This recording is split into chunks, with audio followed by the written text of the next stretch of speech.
एक और बड़ी खबर आपको बताते हैं। अगली ब्रेकिंग न्यूज, इजराइल के शहर बेत शमेश पर ईरान ने बड़ा मिसाइल हमला किया है। हमले के बाद ईरान ने उसका वीडियो भी जारी किया है। तो देखिए, इससे पहले यरूशलेम और अब बेत शमेश इजराइल के उन शहरों में हैं जहां जंग में सबसे ज्यादा तबाही हुई है। जंग के शुरुआती हफ्ते में बेत शमेश में ईरान के हमले में 9 लोगों की मौत हो गई थी और अब ईरान ने बेत शमेश को फिर से निशाना बनाया है।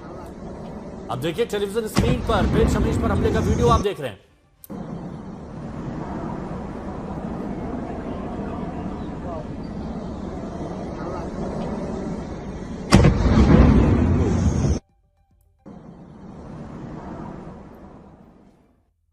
और देखिए, प्रणय उपाध्याय हमारे सहयोगी तेल अवीव से हमारे साथ जुड़े हुए हैं। प्रणय, अमेरिकी राष्ट्रपति ट्रंप कहते हैं कि ईरान की वायुसेना को नष्ट कर दिया, ईरान की नौसेना को नष्ट कर दिया, ईरान के डिफेंस की कमर तोड़ दी है।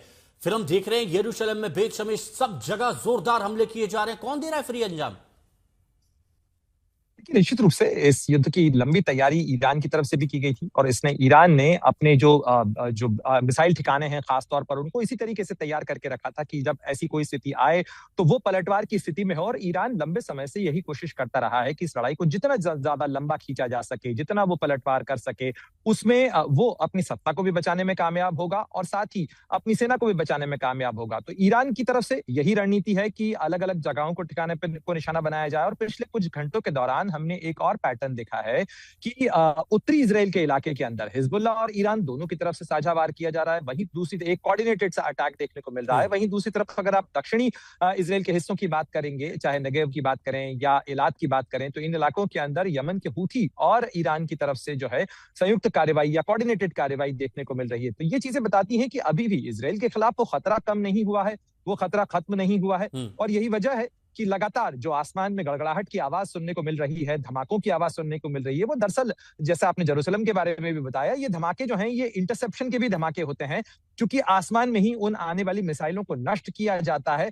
हालांकि क्लस्टर बम का जो इम्यूनिशन या क्लस्टर एम्यूनिशन का जो इस्तेमाल किया जा रहा है इस लड़ाई के अंदर, उससे इजराइल के भी कई इलाकों के अंदर काफी नुकसान हुआ है। खासतौर पर जो रिहायशी इलाके हैं उनको नुकसान होता है, क्योंकि बड़े दायरे के अंदर, बड़े घेरे के अंदर ये मिसाइलों के टुकड़े जो हैं वो आकर गिरते हैं और उसके कारण कई घरों को नुकसान होता है। अब तक करीब 22 लोग इजराइल के अंदर मारे जा चुके हैं, करीब 5 सैनिकों की इजराइल की मौत हुई है और साथ ही काफी पैमाने पर कुछ जगहों पर नुकसान भी हुआ है।